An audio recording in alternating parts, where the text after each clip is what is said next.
All right. I got that share done just in time. Hello, everyone, and welcome to Live with the Rebirth Experience with Coach K and friends.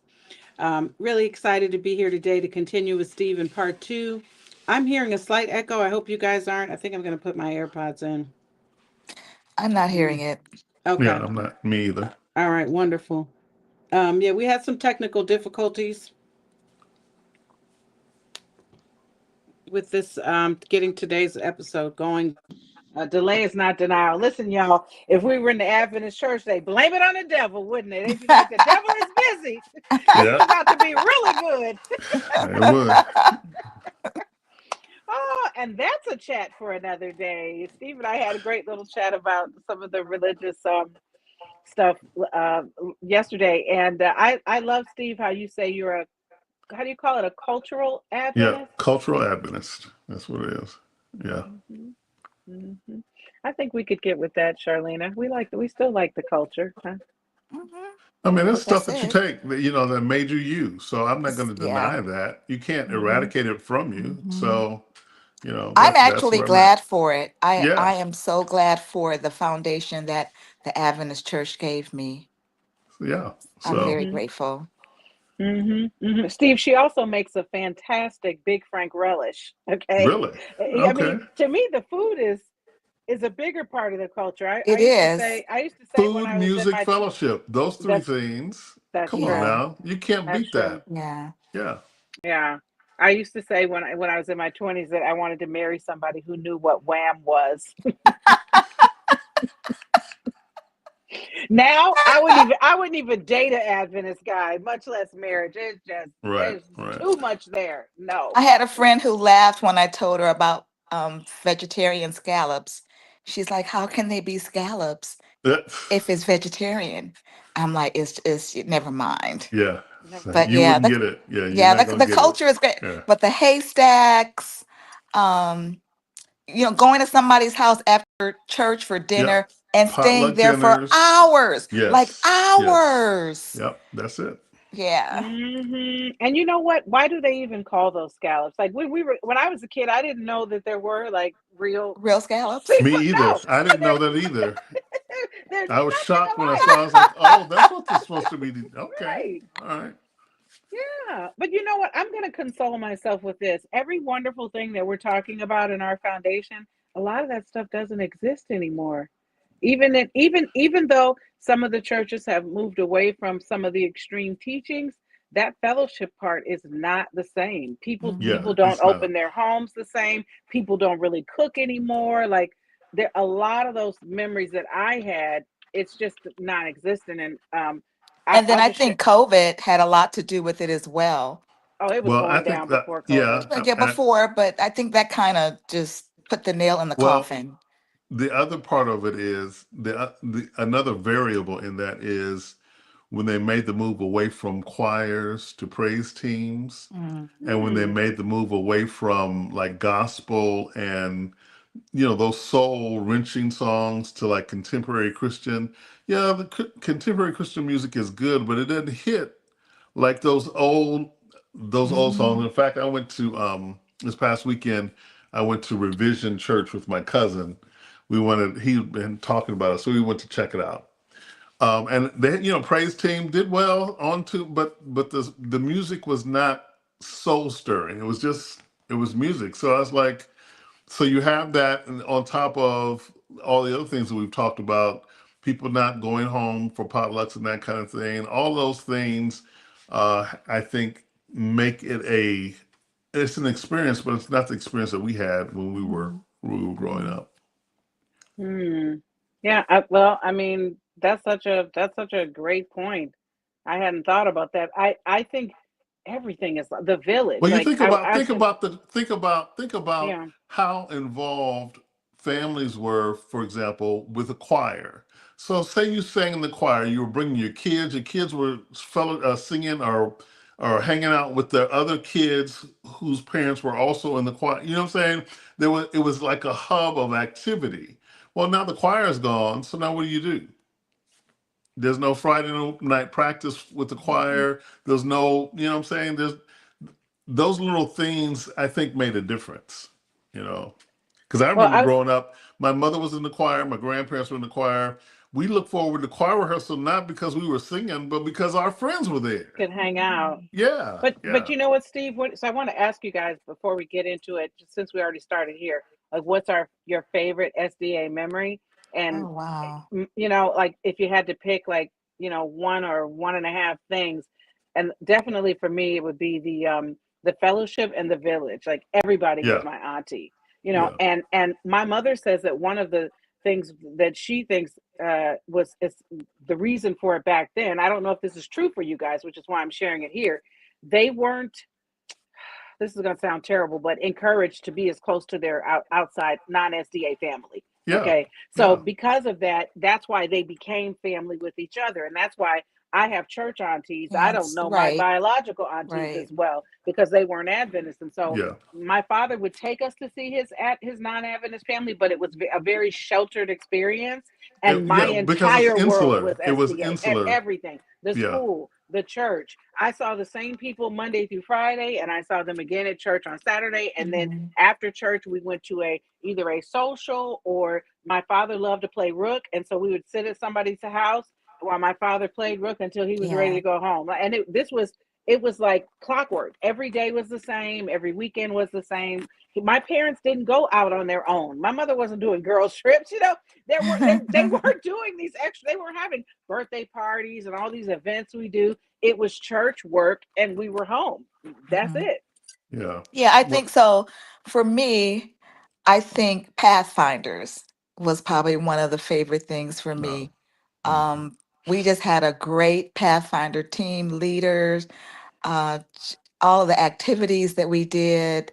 So it just that there was nothing like it for me. And to your point, Cara, it was like you said, it was a lifestyle, truly a lifestyle, because if you went to Adventist school Monday through Friday, you're in that environment. And then, of course, there's Friday night, there's Saturday night, and then Sunday was Pathfinders.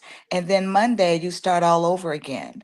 I mean, Right. it truly was a lifestyle, and then one that I don't regret at all. I listen, no offense to anyone out there that this is your life, but I know if I was not raised Adventist, probably by the time I was 28, probably let's say 30, I probably would have had a child very young, like at 21.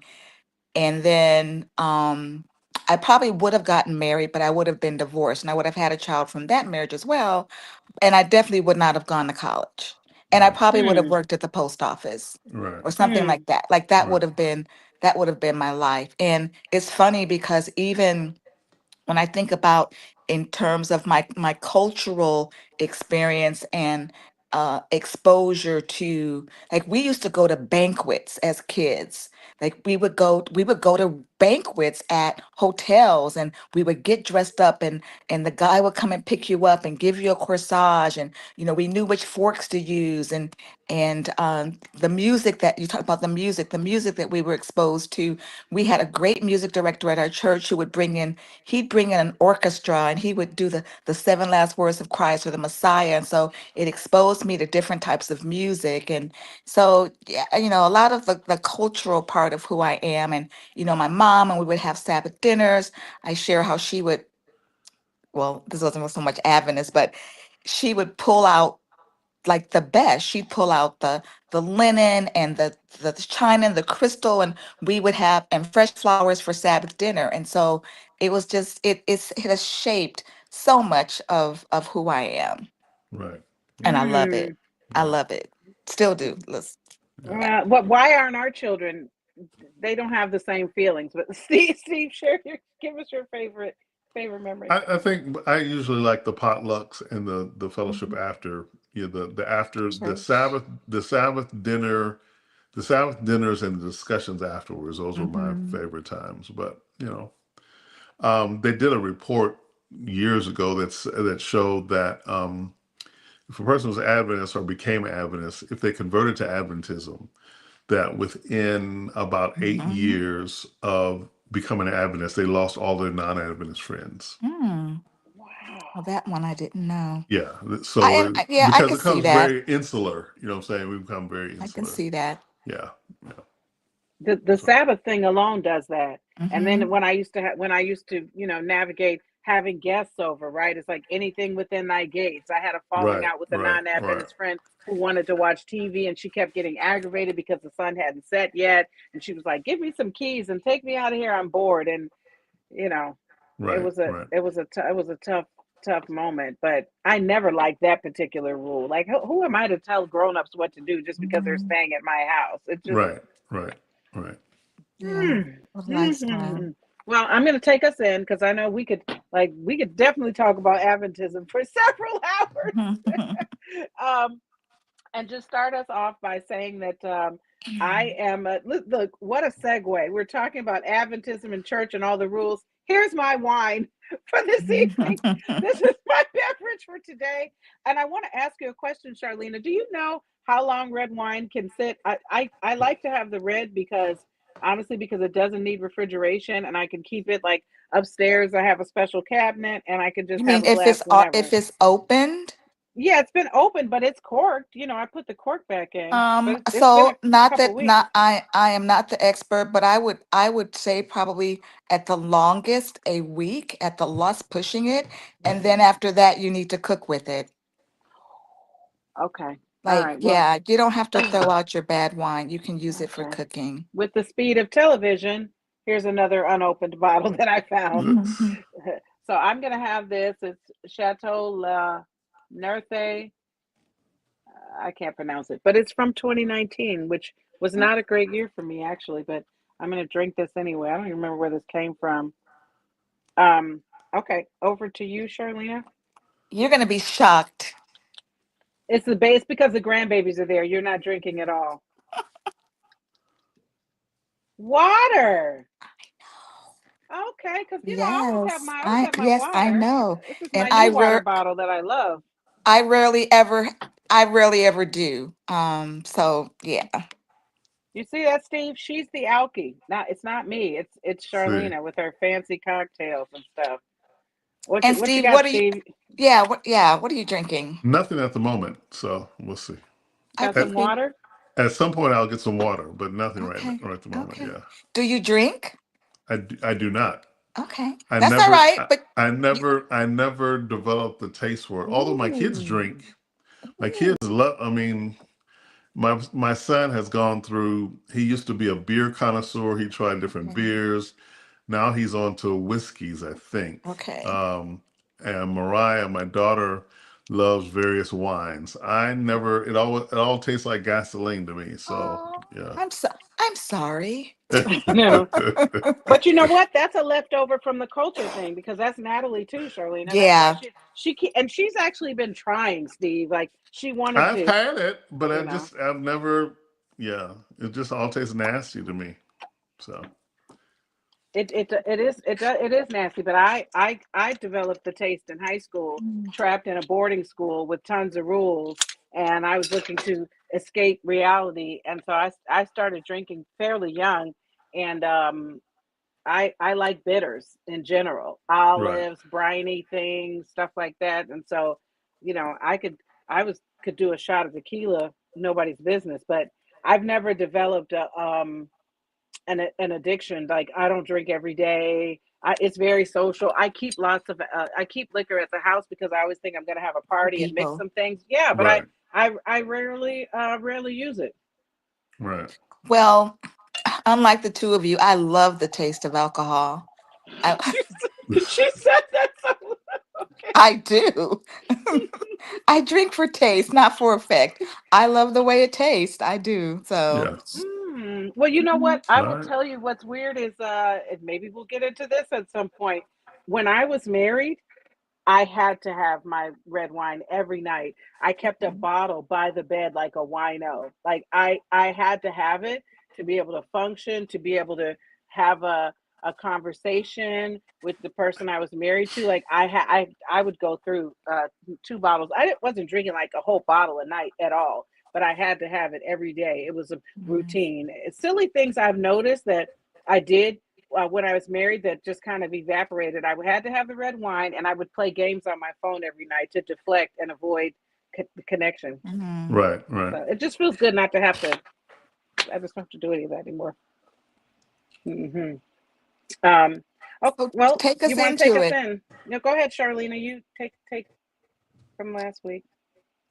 Well, I think Steve was going to share, a little more about his experience, and then I think Cara, you and I had discussed sort of transitioning into a little more kind of relationship Relationship stuff. But so conversations. what I mentioned to Steve before all the tech challenges is I feel like last week we talked about the medical side, Mm-hmm. the medical impact, and the treatment is amazing, by the way, Steve. I've been fascinated since you first told me about that and how far scientific advancements have come.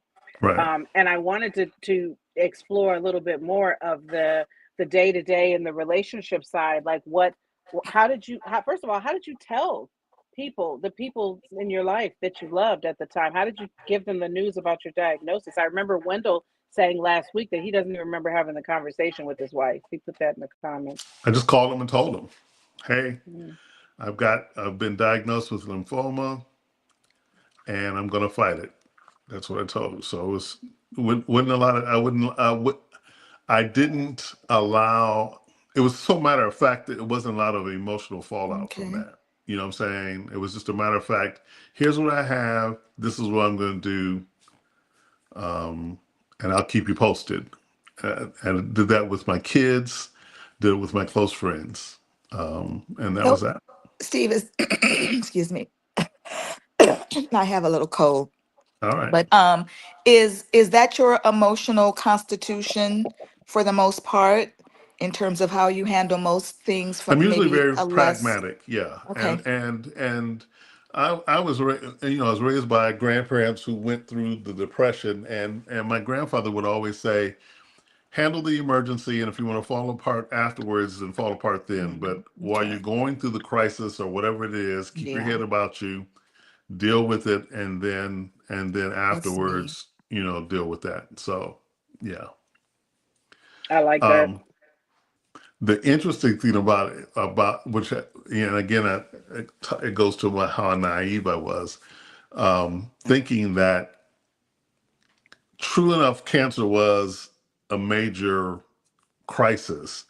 But I was thinking that, okay, I'll hold it together and then afterwards I'll deal with, whatever. But with cancer, what I found is there is no afterwards. It's an ongoing after after the treatment is done and you're in remission or there's no evidence of the disease, they're still monitoring. There's still a lot of stuff that you're dealing with. So it's life changing in that sense because your routine is now always going to be different. And so um, you deal. I said all that to say you deal with the emotion then incrementally as you're dealing with the others, as you're dealing with the day to day after effects of cancer. Okay. So you were able to compartmentalize, probably similar to how you've done it with other challenges you face. I don't know that it was compartmentalized as much as this is what, and that's what I'm saying. It to me, if I had compartmentalized, it would have been not necessarily sharing it, keeping it separate, and then put it on a happy face. My approach was I'm going to tell everybody who's interested in hearing about it. I'm going to share my story, and I'm going to share the fact that I'm positively going to battle this until I beat it. So that was my approach. But So it Steve, wasn't out. Yes. how fast did Well, you jump into that mentality? Because I just want to make sure we capture it because I feel like there So had. when I initially when the doctor told me I had it, there was about 30 minutes or so, about an hour maybe, because I told my wife at the time. It shook me up, and I was like, what am I going to do? But I remember it was almost like I could hear my grandmother's voice. who died years ago, and my mom's voice, who had also died. It's like, you're strong. Let's handle Mhm. this. Mhm. You're not gonna let this kill you. So let's go. Mhm. Let's get to it. Mhm. Mhm. So that's what I did. So about an hour of thinking, oh, am I gonna die? What's gonna happen? Whatever. To, oh no, I'm not dying. I'm not gonna let this kill me. So let's go. Mm. Let's. And so with my first consult with the oncologist, that was like on the 7th of November. He was like, you don't have a lot of time to, think about how you want to treat this. If you don't, you'll be dead in months or whatever. It's like, well, let's start today. What are we waiting on? And the holdup was on the medical side. It wasn't with me. I was ready to go. So um, I tend to be pragmatic, and so yeah, there's some emotion there, but I'm going to deal with it as I'm dealing with whatever the crisis is. So And what it seems like to me, Steve, is that you decided that you were going to control the narrative, yeah, that you were going to take control of, okay, I'm going to control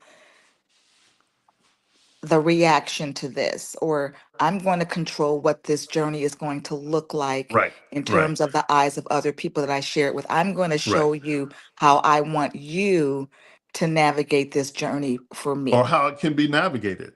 You know what I'm Yeah. saying? Because a lot Okay. of people, and this is where the culture comes in. A lot of people were, they were sending me texts, we're praying for you, da, da, da, God's going to heal you. And I was like, okay, fine, that's cool, but I'm not trying to hear all that. You know what I'm saying? Because my thing was, I remember they were saying that on my Facebook page, and I was like, okay, so I'm not trying to be rude or anything, but this is the same God who could have prevented me from getting it, Mhm. and so now you're asking me to pray to Him so He can heal me from it.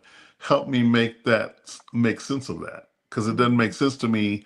If He can heal me from it, then He shouldn't have let me get it. Period. So Is that still your position? my position now is yeah, it is. And to the extent of whatever. Okay, so there are a couple of things for me. I'm not going to argue necessarily if there's a God, if there's not a God, how active or inactive He is in our lives or whatever. What I will say is, I have a life. I'm going to live my life. God's going to do what He's going to do. Mm. But can I ask you this, Steve? So I'm so fascinated by this, and I'm so grateful that you're open to discussing these things, Okay. and I think we're great people to talk about different topics that might seem complex or combative to other people. But I'm one of the things that I'm fascinated by, and there's so many different topics we could have, but eventually a spiritual discussion. One thing that has fascinated me over my journey is that some people that I have met online, and some new in person, including Doug, who we both know, who have stepped away from traditional faith. There's some I it boggled my mind, Charlena. They're some of the most positive people I know. They're happy, they're at peace. I still haven't been able to really right size this, because when you think about, how we Christians should be, um they're some of the most fearful, anxiety ridden, moods unstable, people that I know. Honestly, a lot of fear that's there. And I think that I made a note when Steve was talking about the Christian, people leaving posts and things on your page, that I feel like Christians need to rationalize everything through a lens. Like they have to spiritually align it. Now, I am still a Religious, spiritual religious person. people, Religious religious people, people. religious people. So I'm still a spiritual person. I just wouldn't consider myself a Seventh Day Adventist, and Mhm.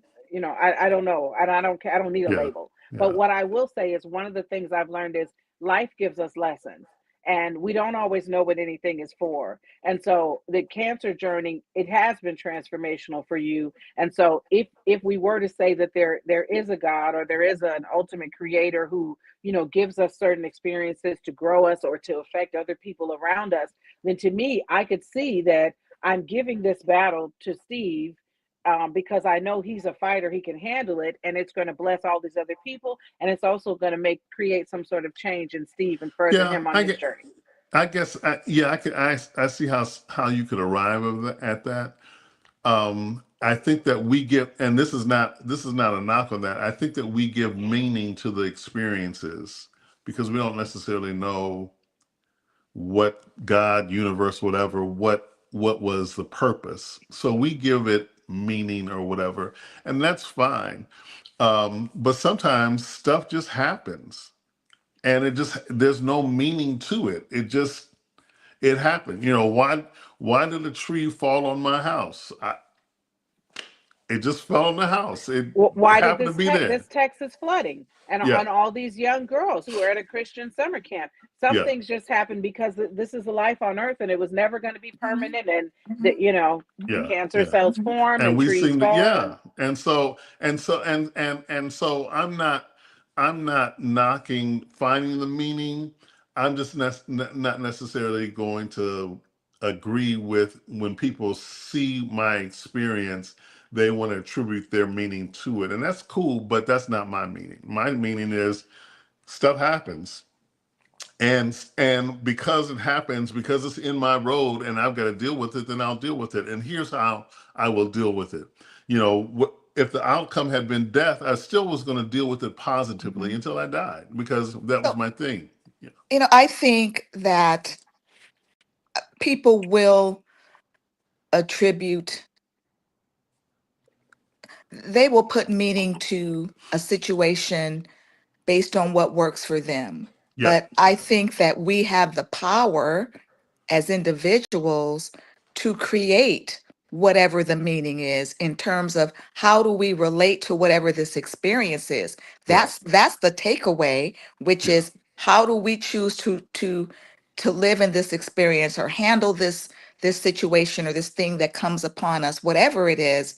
yeah. We have that power, and therefore, in my opinion, that is the meaning behind it. Yeah, and that's um interesting because a couple of people, would privately tell me, "Well, I don't think you're giving God enough credit for your healing."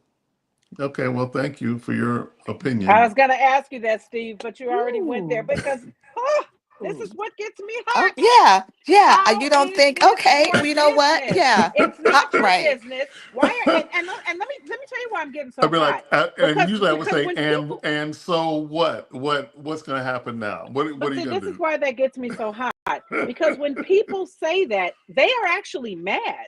They're Yeah, sitting in yes, judgment. They're mad, and they feel like, first of all, and this is a bit of a stretch. It wasn't what I was thinking initially, but you never know who they may have lost a loved one who really believed in God strongly, and it didn't yeah, work for them. But yeah, here yeah. Steve is getting a miracle, and he's not even believer. That they're a Right. believer. They're not That's going to the say part that that part, bothers them Yeah. really but they're bad. Exactly. Yes, yes, Exactly. they're that's it right very there. frustrated that you're Yep. not saying thank you in the way Right. that they think you should. It's Whereas Right. me, really what they're saying is, how dare how you dare you? not? Yes, How dare that's you? what they're Yeah, saying. yeah, Yeah, and I yeah, usually tell them, "Yep, I'm not. Yeah, I'm not there." So yeah, think what you will. yeah. So yeah, But Tell you them to you know say what? thank you for you. You know what? If you don't feel like you got enough, you can give them the thank yous for me. yeah, yeah, yeah. But you So know what helped me come to an understanding with my friends who believe differently than me, and even though I'm no longer Adventist, I still feel the same way. Is that I just realized everyone has their own walk and experience, and we need to stop saying that as a slogan. It's the truth. If there is a God creator, which I believe there is, Steve is unsure, but whatever it is, it's his path, and it's for this creator to come to Steve in a language that Steve understands, and other people just can't leave it alone. yeah, It's and not your so job. so so that's the segue in terms. You asked when before we started about um, support and where you can find support. And so I here's what I would tell you about support. Um, on Facebook, we had we had Team Steve because I would post little things when I was doing my updates or whatever, and so a lot of them. Probably about I don't know 100 of my friends or so would they formed Team Steve because part of it um, I had a GoFundMe for part of it. We sold T-shirts for part of it to offset some of the stuff, the expenses that the insurance wouldn't cover. And very quickly, the people who formed, who became part of Team Steve were folks who were not um, um, blatantly traditionally spiritual. I mean, religious. Okay. They were more spiritual. You see what I'm saying? Okay. Mm-hmm. And that's the support. And so they were supportive in sense that they supported what I was doing and how I was doing it. Okay. Um, but having said that, also understand that facing something like that, even though you have people around you, you still have to walk that path. That's the thing, and it is, and sometimes it's lonely because nobody, when I was sitting in the infusion room or in the infusion chair, I was there by myself, and there's no getting around that, and so you have to be mentally strong and mentally sure of what you want to happen, because it's very difficult if it's not, because the support, even if the reality is, if you don't have the right mindset, even with all the support, you can still succumb. You see what I'm saying? And so, yeah, the support Mm, was good, but I would have done it by myself. I had already made up my mind. Mm-hmm. Mm-hmm. It didn't make any difference if it was me by myself. Mm-hmm. And during the stem cell transplant part, I was, because nobody was there. Nobody, and I could communicate through the internet or whatever, but my wife at the time, she would come up, a couple of times a week or whatever, because it was like, oh, I guess about an hour and a half from where we lived. I was in Portland, and we lived in Eugene. She'd come up a couple of times a week or whatever. Well, for the most part, it was me, you know, mm, Mm-hmm. and that room, and those other people who were on the room, on the ward with me. So it tests your mental strength. I would say test your mental strength. Um, and but that's one level of support. Now there are a lot of people who you could go on the internet, type in the kind of cancer you have, look for support groups and that kind of stuff. But I really wasn't interested in that. I didn't want to hear about a lot of other kinds uh, of cancer and what people were going through. That really didn't interest me. Because my thing is, everybody's got their own cross to bear in that sense. You know what I'm saying? Could I pick up something from them? Maybe, but I didn't want to hear all those stories, because some mm, of them are just, when I did a superficial kind of um, inquiry, and hear stories about, people who had 2 or 3 stem cell transplants, they were still dying, whatever. So I don't want to hear all that. mm-hmm. I wanted to hear positive stuff, or not deal with it all in terms of hearing those kinds of stories, and just deal with what was in front of me fighting this cancer. So yeah. Mm. And so Steve, let me ask you this then. So you talked about positive thinking, but I don't know if you've seen the documentary Heal on Netflix. I'm wondering, what are your thoughts around the impact of what you tell yourself, considering the Yeah, I think fact that so. just scientifically, your brain is here, Yeah, all yeah, your thoughts are inside your body. So if you control your thoughts, what you expose yourself to, yeah, that can, yeah. I believe that can support healing. And I had a couple of, Mm-hmm. while I I had an believe that. official medical team, I also had my first cousin is a doctor.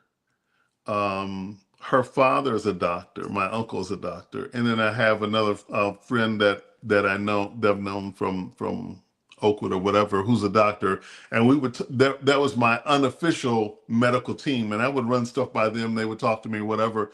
But Leon, who's a urologist, he would say, there is something to what you're thinking and how your body will respond to it. And because I determined that I was not going to die, I think it put up a fight. It you know what I'm saying, it responded to that, because I was stage 4. Let's be honest. I was stage 4, and I don't know how many people come back from that, Mm-hmm. and recover as well as I did. You know what I'm saying? Mm-hmm. So yeah, I put a lot of, to what degree I don't know, but it worked for me. So And I'm not talking about toxic positivity. You know what I'm saying? I'm talking about realistic. There's some days I was down, but I was like, yeah, I might be down, but I'm not going to let this kill me. You know what I'm saying? Yeah, we've had a setback. It's not going the way I wanted to go, but I am not going to let it kill me. That was my thing. Wow. Um, Good that stuff. that is, yeah, that is so powerful. And I feel, Steve, like though part of your response was there's so much of your actual personality that's woven in there, Hmm. regardless of whatever your faith beliefs were. Hmm. You're just, because some people could have no faith and they would be a disaster. It's so Right, I think, right, right, right. your mindset Hmm. and determination That's made a what huge I was difference. sort of saying before. I think that's, and even in the way that you chose to disclose it to people, I think the way that you chose to handle your journey truly is a reflection of who you are. It's just Right. it's your makeup. It's almost like you didn't have a choice. It's Yeah, just who yeah, you are, you yeah, know? yeah, yeah. Um, that's what I Hmm. see. Because So, because I would get a lot of private messages. Some were people sharing that they were also going through that journey too, but some were saying, "I don't know how you could share all this. I couldn't do that. Whatever." I was like, well, everybody can't. But Hmm. my thing was, I wanted to focus on mentally staying positive, and I didn't want to have to try to keep a secret because keeping secrets is heavy enough as it is. I didn't want that negative energy of trying to keep a secret and trying to keep a lid on it so people didn't know. I didn't want to Hmm. try to hold, I didn't want to carry that. So I was like, I'm going to share. It's easier to share it and then everybody knows. Not to worry about people whispering what's going on. I'm going to tell you what's going on. Here's what's going on with me. This is what's happening. So, and and it made see, it a I lot think easier. I think that I would worry more about people putting their negativity on me. That's what I would worry about if I share it so wide. I don't want to be infected by other people saying, "Oh, she did this back in 2005. This Well, some probably people what she did. Some deserves." people did. Some people are Yeah. like, some people said that, um, maybe I got cancer because I divorced my first wife. That's what they were saying. I was like, yeah, okay, whatever. But Hmm.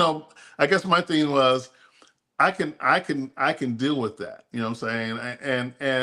And so from a let's go back into a culture. So our culture would frame it like this. So and I shared this with you during our breakfast.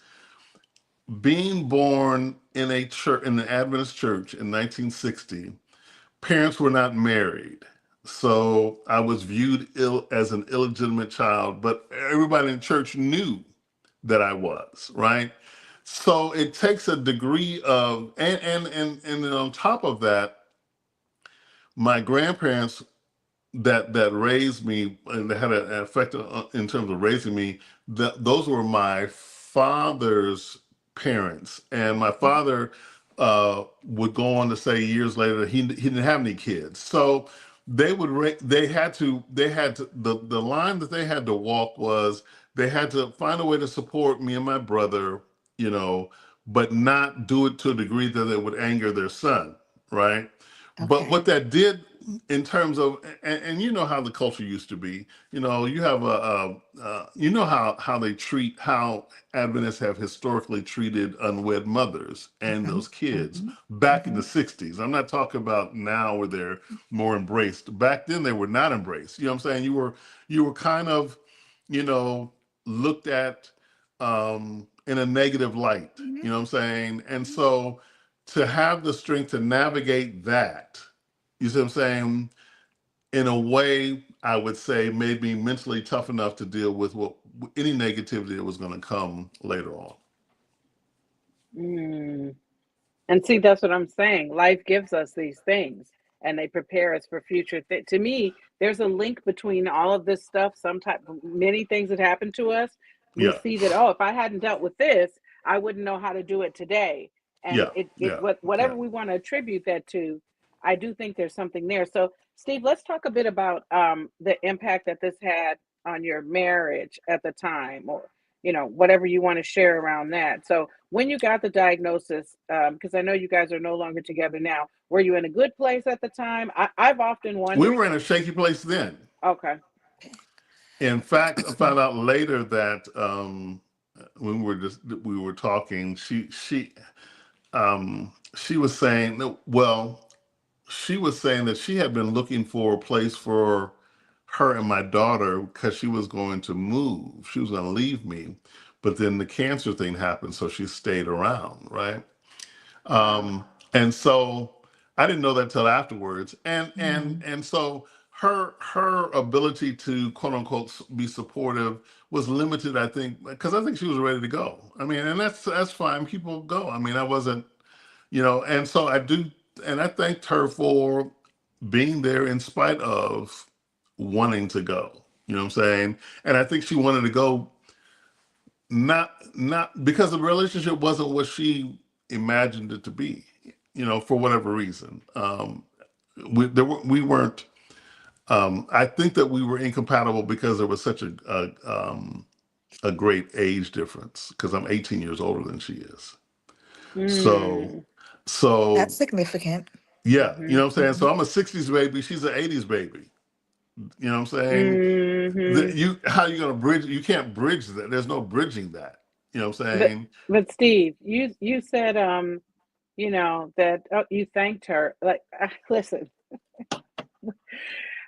what how soon were you able to say, "Oh, thanks, I know this didn't work out, but thanks you for the support you did provide." Like, how soon were you able to be so calm about that? With something, your marriage Well, dissolving, and it you're goes also back to facing this what we were cancer saying crisis. before. Well, and at least I knew that it was already unraveling. You know what I'm saying? That it was not what it could be. It probably happened um, when we relocated here, because when we relocated here, I already had an inkling that she was involved with somebody else. I didn't have all the proof, but it was there. And then within 7 months of us being here, she was living with the guy who she eventually had a child with or whatever. But here's talking about the interrelated stuff. I think that I needed to experience that to understand the the position that my mother was in terms of her relationship with my father, the position that Mm. my father had because of the relationship that he had with my mother, and understand why they made the decisions that they made, why they moved how they moved. And it was dealing with the aftermath and the unraveling of that marriage that made me show more grace to them, even though they're dead and gone. I understood why they did what they did. You see what I'm saying? And then also, it. Okay, so I'm lost, and perhaps Okay, this is something you guys shared we didn't. at I mean, birth. this is the first Okay, time. So okay. I'm okay, not seeing the correlation. okay. So my parents were not married. They never got married. They couldn't Okay. get married because my mother was already married to some guy in the army and whatever. My father eventually hated my mother for he felt that she tricked him into having these kids, Okay. right? So their relationship was also always contentious after that point. At some point it became contentious, right? And so I remember asking my father why he didn't stay with my mother, and his response was, if I had stayed with her I would have killed her, because he felt she was manipulative and whatever. My mother, I think, was she didn't come out and say, and she didn't have any animosity about him, but she was also kind of mum on why she did what she did, and I was telling Cara, um she had three kids. I'm the oldest. She had a daughter, and she had that daughter when my father was in Germany somewhere. And before he came back, she gave that daughter to her mother for somebody else to raise, so that he wouldn't know that there was a daughter there, and then my brother. Okay, so there was a lot of contention and a lot of tension and conflict in that relationship, especially, and not only because of my mother, and my father, but because it was his parents that were also raising my brother and I, and he wanted them to cut us off completely. All right, and so I couldn't understand why he felt the way he did. I didn't. For a long time, I blamed my mother because I thought my mother was the reason why he had all these, these angry, hateful kinds of things, whatever. And so it wasn't until my relationship with Anna came to an end and unraveled that I could understand my mother's position and my father's position and my grandparents' position. And it was through that that I was able to give grace to all these folks and say, you've heard the thing. Well, they did the best they could. You know what I'm saying? I Mhm. don't even say that people just sometimes do what they can do. It's not. It may Mhm. not be the best. It might be all they can do. And so Mhm. that's. I realize looking back at it now, historically, 60 years later, whatever, they could only do what they could do, and that's what they did. And so I don't blame any of them because it was the amount of craziness that was going dysfunction that was going on. That's how they handled it, and so um it gave me insight into me, and also it the other correlation that you don't see is because my father was so angry, and so because he hated his mom, he hated my mother. Eventually, he developed a mental illness. You know what I'm saying? Where he was really Mm. paranoid and just really hateful. Cut off the family, isolated himself, that kind of thing. So I realized that's not a road I want to go down. I want to go in the opposite direction. And the only way that you can go in the opposite direction is to forgive and show grace. And so Mm. that's how that happened. Okay. And I understood that more post cancer. You see what I'm saying? So, yeah. Oh. But Steve, so listen, I there's so much here, but I don't want to forget. We don't have to do it right now. Charlena is great at keeping me on track because I can be a little, um, but I would love to hear how your ego changed because we talked about that a little bit too, Yeah. about who you Yeah. were before cancer. You had a lot more arrogance going on. Yeah. Yeah. You Yeah. said you called me a ditz, Yeah. right? Yeah. Which is, I mean, I'm just cracking that joke. It's very funny, Yeah. but I know, I can tell like your energy is different as Yeah. well than it Yeah. was before. So how Because did what that happened happen? was, and this goes back to what I was saying last week, the cancer stripped me physically of all the stuff I thought I needed, because I was lifting weights, and I was big, buff, smart. And so one of the ways I used my intellect was to show off.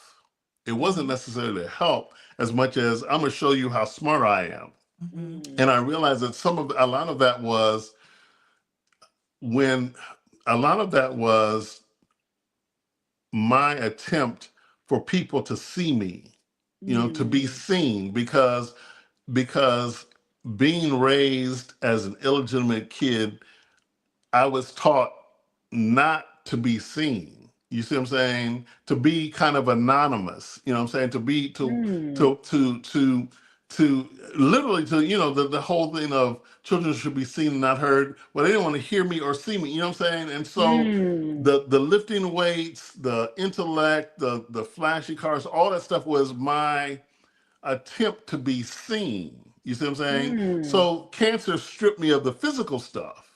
You know what I'm saying? Um, my muscles weren't responding the way they used to, that kind of thing. But that was a segue into stripping me psychologically and saying you don't need to do all that.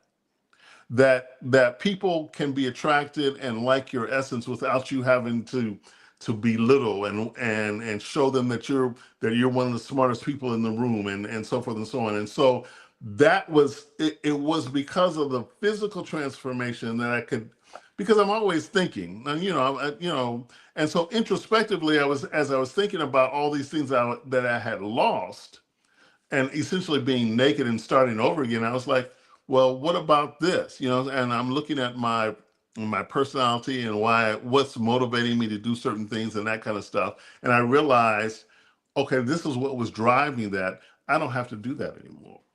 Mm. And I can let the generous, humble, whatever it is that I am, I can let that be seen. I don't have to cover it up with all this other stuff that I've been trying to cover it up with. And so that's, Mm. once I did that, then it was easier for me to say, "Hey, I don't know," or to give compliments, or to be, supportive or whatever. Whereas before it was a lot more judgmental, a lot of cynicism, a lot of, just caustic kind of attitude. So that was the change. I think, like I said, the cancer, and I think it was the cancer that brought about that change, because I don't think it would have happened otherwise. Mm. Okay, I'm holding my phone with my right hand, but I am snapping with my left because I really want to clap. Okay. Yes, All right. beautiful, amazing. Wow, you did some powerful work. Right. Right. That is Right. amazing. I Yeah. love that. Love So that. yeah, and Love it was that.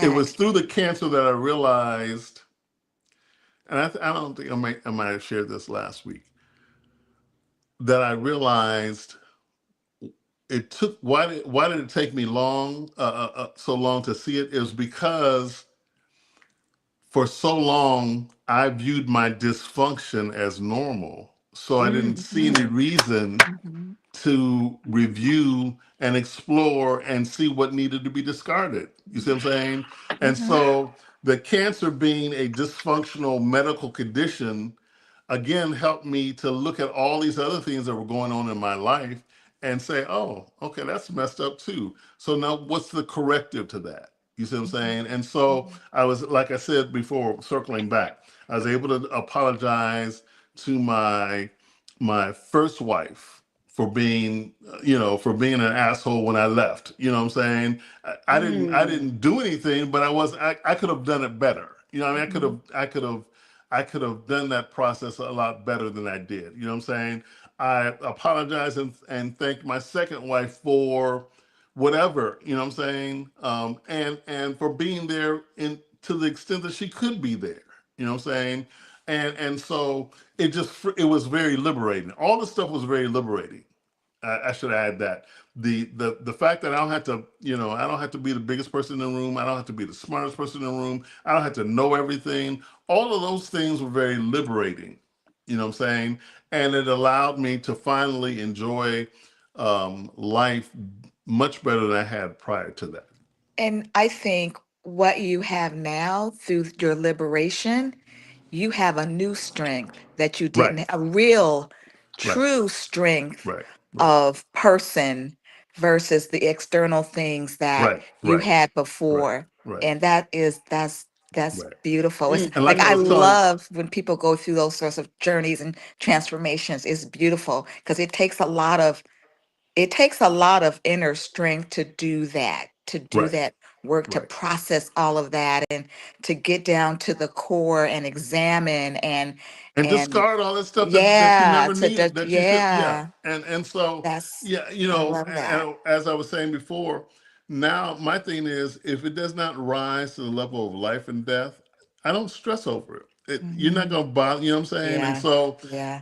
a lot of people, get bogged down in stuff that really is not life or death. Now that's their journey. But for me, yeah, it doesn't bother me. It's not going to bother me. So yeah. I don't I took some notes, Charlena, but if you have more to say and you didn't write anything down. And I shared this with Cara during our breakfast, and other conversations. So my second ex, she also has a son, a 5-year old son, um, with this guy that she was involved with. I'm pretty sure they were involved, toward the end of our marriage or whatever. But I take care of him. I pick him Mhm. up every day, let him hang out with me, do whatever. We have a good relationship. In fact, I've been I was looking back at some old pictures. He was born February of 2020, and I've been keeping Ooh, him right off and before on. COVID. Yeah, Okay. I've been keeping him off and on since 2022. In fact, they didn't even tell me that she was pregnant. You know what I'm saying? It just Mm, kind of, whatever. And I think that because they expected me to respond the way they might have respected, how, black folks gonna cut up and do whatever. And people have been shot for less. I mean, that's the reality. But and the reason why I'm saying that is because they didn't tell me. We weren't together, but we hadn't completely dissolved everything. mhm, So um, at the time, she was still on my medical insurance. mm. So she was getting Prenatal care. she was getting maternity care Mhm. based on my insurance. You know what I'm saying? And I told her, I said, eventually I said, when I find out and whatever, I said, the only thing I'm disappointed in is that you didn't tell me. I said, why would you think that I would kick you off the insurance? I said, I'm not that kind of person. We could Mm. have worked out something. It wasn't a big deal. So let me You ask see, you this. Well, the with the pre-cancer, Steve reacted differently, Mm. and is that the Yeah. Steve that she no, because well, expected? the precancer Steve has always had a soft heart and a place for kids. Okay. In fact, my first wife that I married. She was a single mom, and and I viewed it as a package. I was happy. I was like, I could. What I said to myself was, I can be a father to her son, because when he first started, and Michael's my oldest. That's Michael. I said, I can be a father to her son, and I can be a husband to her. And so Michael was not even 2 when we started dating. He was 2 when we got married. I adopted him when he was 8. So biologically, he's not even mine. But when people see him, they think that biologically he's mine because he looks like me. Mm-hmm. Mm. So I've always had and that's what we were talking about before. I've always had a soft spot for kids, to the extent that I prioritize them over my spouse. And that was the one thing that was the common denominator in both of my marriages. Now, my first wife, she's a PK, comes from a conservative Adventist family, right? One thing she said was, I don't feel like I'm the main priority in your life. It feels like the kids are main priority in your life. That's what she said. My second wife, who doesn't know, who's never had a conversation with her, with my first wife, and who's an atheist, said, I don't feel like I'm a priority in your life. It feels like our daughter is a priority in your life. That I'm on your list, but I'm not the first priority. So, and Do they're do right. you think that that comes from your childhood? Yes. Where Oh, yes, yes, most okay. definitely. Because I think that the adults doing what they could, they did not make us the priority. We never felt like we were the priority in anybody's life. You know what I'm saying?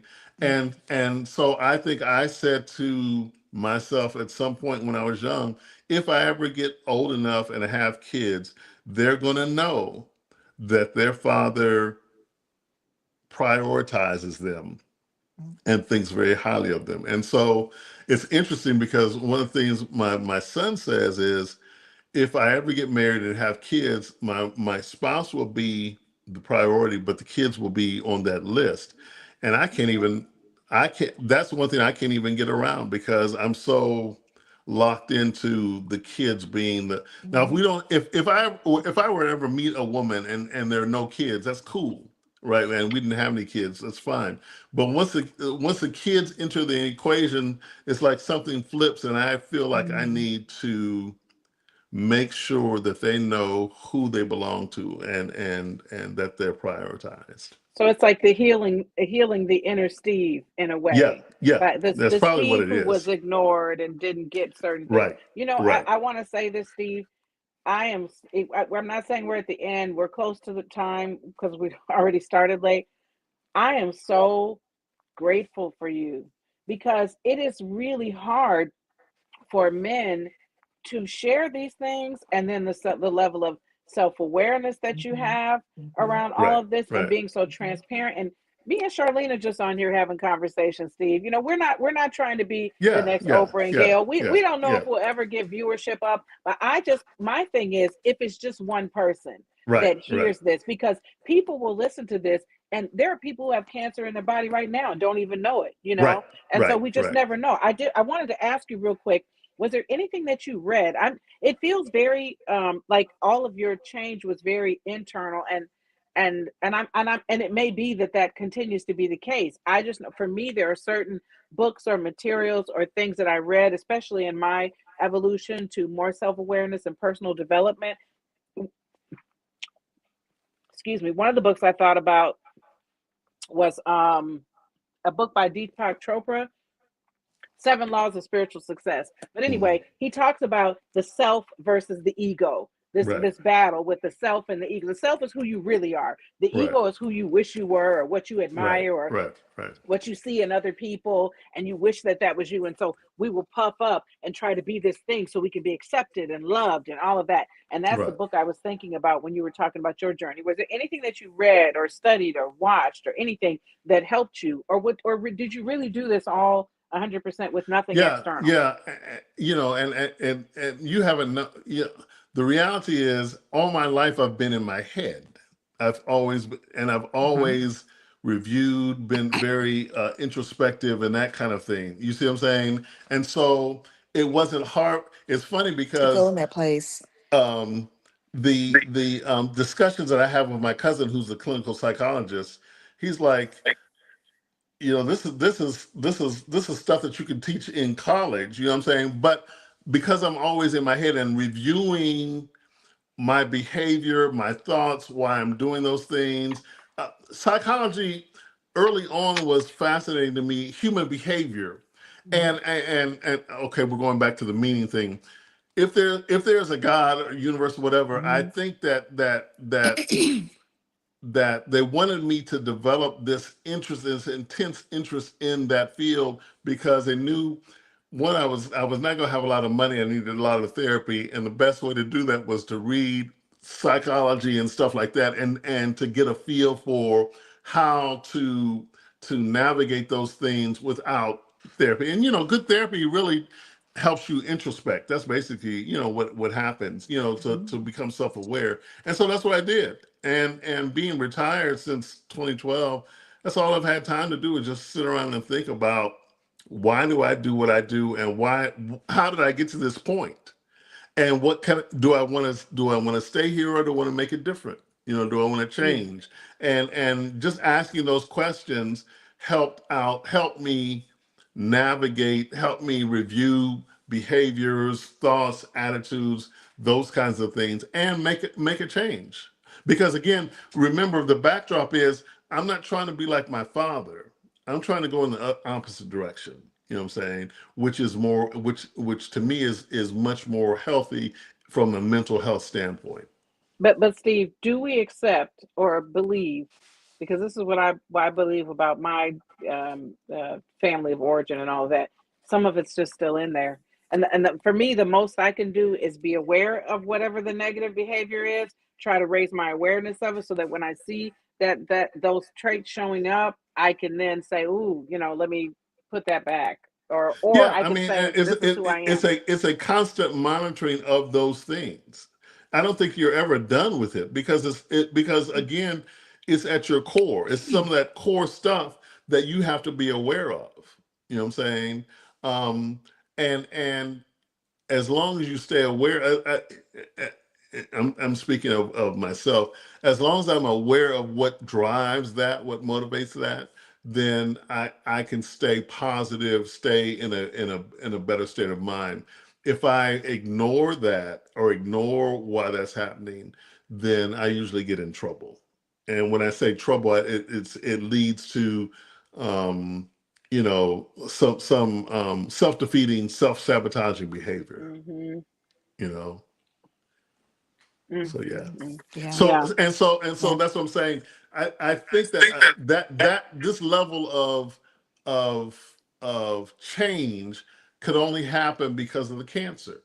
Mm. Hmm. It would not have happened otherwise because I wouldn't have Or seen it. some other life experience Yeah, that yeah. It took would you it would in it, that was, it would place. have to be something that was really really life changing for it to happen Mm-hmm.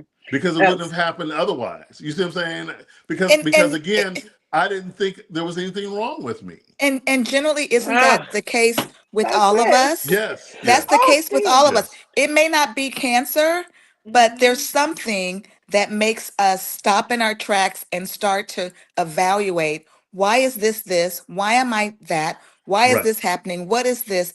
There's something that Usually, happens. some people don't do that though, Yeah, but there's a usually, lot of yeah, people who don't, right. For yeah, people who Most do it, people, for yeah, but people who do it, right, right. right. I'm with Exactly. you. they Because a don't I'm lot do of with you. it people don't. because it's It's hard. painful. It's It's hard to painful. look at yourself and Yes. say, I'm an Yes. Yeah, asshole. I don't, Yes. this is how I'm coming across because right, before I started, making my changes, I was like, this is how I am. right. I'm just Accept this me as I way. am. Yeah, Accept me as I yeah, am. I was yeah, stuck in that. And I don't even have some like, long windy story like yours. I just saw certain things and I looked at my daughters and said, oh shit, basically, yeah, if I yeah, don't Mhm. start to change this is how they're going to behave with men. This is how they're going to show up with men. I don't remember that there was some big cataclysmic event. I yeah, just saw myself as yeah, I was, yeah, and realized something needed to be different. yeah, And for me, I wanted something different. yeah, I was like, what yeah. what I have is, but I want something different. Right, right, And right, how do I right. go about getting that? Yeah, What do I yeah, need to do? yeah, And I, yeah, when you start to look in yourself, inside yeah, yourself. yeah, yeah. Yeah. So I'm just, That's fascinating. My yeah. spiritual mother says that you'll be ready for change when the pain is enough. Hmm. Period. When Yeah. whatever's currently happening reaches a certain threshold, you'll And be ready to do that's anything. for people who assume that's for people who are unaware that they need change. Because some people don't realize that they need that it's time for change, and it takes something to shake them up to Yeah. realize, Yeah. hey, this ain't working. Yeah. What I'm saying? Yeah. You don't need to navigate like this. You need to do Mhm. something else. Yeah. So yeah, And I think the gravity or the intensity of whatever that is that comes to shake us yeah, really is dependent upon maybe I won't say stubborn we are, or yeah. Just go how, ahead and say how yeah, stubborn it, we are because think about it. Some people go through those life changing experiences and don't change. yeah, They almost double down on it. You know what I'm saying? yeah, yeah, you're right. So Ah, just because you I have it doesn't mean you're going to change. Exactly. You know? So oh yeah, I man, mean, and some people can get the tip of their ear shot off and they still, they're still an asshole. yes, exactly, exactly, So, exactly. like you said though, double down. Yeah, It's the yeah, doubling down. yeah. Oh man, listen, Steve, we can talk to you all day, but I want to respect you guys your time because Okay. we did get the late start. We listen, everybody. We're definitely gonna have Steve back. There's almost no topic that he could not join us on and give a different male perspective. Maybe one of these days we'll get to talking about something that'll get a little spicy. We don't always have to agree on here, but we know how Yeah, to yeah, yeah, disagree yeah, respectfully. And so I listen. I'm glad you're still here. yeah, I yeah, really am. None of us hates, even though we hadn't met in person until yesterday. None of us likes logging into Facebook and there's some rest in peace stuff around yeah, it. yeah, It's like a yeah, yeah, downer, you yeah, yeah. know. yeah, yeah, And so just not experiencing that. I actually lost a dear friend of mine to cancer in 2018, the same year that you yeah, moved here, and yeah, she was gone in a year and a half. yeah, She yeah, her body was very low due to the chemo, and she caught pneumonia, and that was it. yeah, yeah, And so I'm just so thankful that you're here and for all the gifts that you bring for yourself, for your children. And there's just so much more, y'all, that we could talk about there about your recovering your children after the divorce because I'm still very much in the middle of that. It feel it's been 2 years, but it doesn't always feel that way, you Right, know. right, right, right. And thank you also for. I just want to thank you publicly as well for what you shared about my son, like holding some anger towards me. Yeah, yeah, That yeah, helped me a lot, and it's something that I just need to keep in mind when I'm interacting with him, and kind of hold some space for the yeah, anger that he may not be able to process it and say it out loud. But there's just so much there when you have relationships yeah, end, and then you go through life trials on top of that. But I'm glad you're still here. yeah. I really am, and Yeah, I maybe want we need to to thank you, schedule Wendell, for watching. schedule a session when we talk about parenting and possible and possible um, ways that we can handle when our kids are mad with us or when Mm, we're estranged from them, and mm-hmm. that not well, Cara, about me and Mariah didn't talk for 4 years, but Oh, I didn't know I it was that but long. what Your what daughter. happened, the question I asked myself, or the thing I told myself was, be the father that you would have wanted if you were going through that, Mm, which then takes the ego out. You see what I'm saying? And so mm-hmm. I would send her money and do what I said, you don't have, I said, you don't, I said, I might always be on your shit list. You don't ever have to forgive me, but I'm always going to be supportive and I can give you stuff or whatever. That's what I'm going to do. And I sent her money faithfully because she was in college at the time, send her a little change for food or whatever every month. And sometimes she would, thank me for it. Sometimes she would cuss me out. It didn't make any difference because my thing was I'm going to be the father that Mm. I would have wanted if I felt that way. And eventually she came around. And I'll send you the little thing later on. When she finally came, she said, this is my father. I love him. He loves me. We're working it out. We don't know where it's going to go, but that's the start. You know what I'm saying? Because I was not my initial reaction was to be like, okay, well, she'll figure it out. I'm not worried about her. You know what I'm saying? And not to have any contact. But I remember my her mother said, you're going to lose Mariah.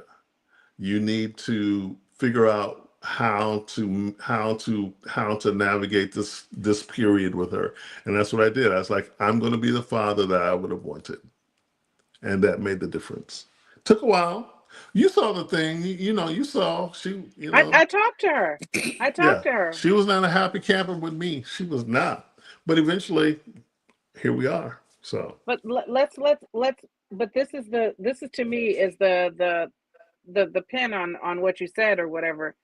You were consistent with yeah, your actions, and you were yeah. not reactive Right. to You can't her you can't behavior. react. That's what I want Yes. everybody to Yeah. hear. Yeah. You were consistent with your actions as the senior adult and parent, and not Right. reactive to her 20ish year old Right. behavior. Right. And Right. some parents can't do that. The Yeah, kids they in the can't. gutter, Yeah. they're in the gutter. The kids Yeah. saying it, so you're arguing back and forth with your child Right. till both of Right. y'all look like fools, Right. Right. and I Right. think that's why you won her over, because consistent kindness, it can't be beat. It Right. with boundaries in some cases. You do Right. have to have Right. some, but it just can't be beat. It just takes time. I didn't realize Yeah. it was 4 years though, Steve. That's four Wow. years. So Yeah, 4 years. You Yeah. you were consistent in your parental love to her. Yeah. mhm. Yeah. Yeah. And Hmm. also, I feel that what he's saying when he said he was sending her money, it was not conditional. He wasn't saying you're not loving me in return, so I'm not sending you a dime. Right. Which is what I would have been. I would have been tempted to do. Yeah. Yeah. Honestly, Yeah. why am I Yeah. supporting somebody I've done so much for you, and you're not even speaking to me? Right. Right. That's a Right. Especially word. as a father, that is so important. Like Yeah, that is so important. Different than a mom, Yeah. but as a Yeah. yeah, father, so important Yeah. for yeah, her as a Yeah. young woman. yeah. Yeah. Yeah. You know what I do, and I feel like this is what happened for Steve, but I don't know that you were thinking like this at the time. Especially with my son, I'm so different. I have more even though he says I'm not patient, he doesn't realize this is an improvement. But I think I realized with my daughters, not early enough, but everything is a memory, y'all. Everything is a memory. And I learned that through some of the things I said to them, that my daughters, that I shouldn't have said, that they came back repeating in their Right. 20s. Right. And so there have even been times where I've been talking to my son and I will say to him, this is for your 25-year-old self. Right. What I'm Right. saying Right. right now is for the 25-year-old Zion. Right. This is going Right. to come back to you one day in this moment. And I think about intentionally creating memories, experiences, having different conversations or little rituals I've done with him that have worked. I'm planting seeds. And I told a girlfriend of mine, especially when your children are younger, you're a seed planter, but we want to tell them something. We want to put an apple seed out in the ground. The next day there's a full tree and it's Yeah. blossoming, It's and not. It it doesn't does happen not that work way. like. Yeah. No, It you're a doesn't happen seed that way. planter. Yeah. That seed Yeah. may not show up for 10, 15 years. My father's been gone since 2008, and that those seeds are still in there, and I hear them and they guide and direct me, and the negative things, pop up, and I navigate that. But Right. Right. got to Right. be a seed planter Yeah. when it comes to children. So yeah, we can So definitely talk about yeah, we can parenting. talk about I that. want to Yeah. talk about co-parenting. We're going to talk about dating after divorce. We're going to talk about emotionally unavailable men. Look, Yeah. I got Yeah. a Yeah. list. I got a hit list. All right. Get Let's some input tackle them. on it. Let's get them out. Let's work on them. Yeah, yeah. Anything else, Charlena, you want to say in closing? And I give I it. Well, just let me give to Steve. If you have anything you want to say in No, closing, I'm and then good. Charlena I'm closing. good. no, I'm I'm Okay. good. just thank you, Steve, for joining us again. Thank you again for your transparency. Thank you for the insight. I love when people share about the work that they've done and how they come out on the other side of that. Right. And Right. that I commend that. I love it. I applaud you. I hope that there are other men who listen to this. And, as I said, in my opinion, as a woman, that is true strength. Right. The muscles, you go in the gym, yeah, that's some work. But, to me, the true definition of a man and his strength is really what's in his core as a Right. Right. person, Right. and his Right. self awareness and his willingness to look at himself and to do the work to be the best him possible. So, kudos. Yeah. Yeah. Well, thank you. Indeed, Thank you. indeed. Yeah. Well, thanks everybody. All That's right. the show for this week. Hey. We will be Okay. back again next Tuesday, and then I will let y'all know. With Steve, I've been very raggedy with the content calendar, scheduling things, treating Whenever. this like Let me too much know. of a I'm hobby. here. So I'm I getting got the time. schedule together, and I'm going to come back to you because we could just talk to you all the time, couldn't we, Shirley? So, Love Okay. this. All right. all right. Thanks, y'all. Have a Enjoy. great Okay Take week. then. See care. y'all Bye, later. Bye bye. Okay. everybody. Bye. Bye.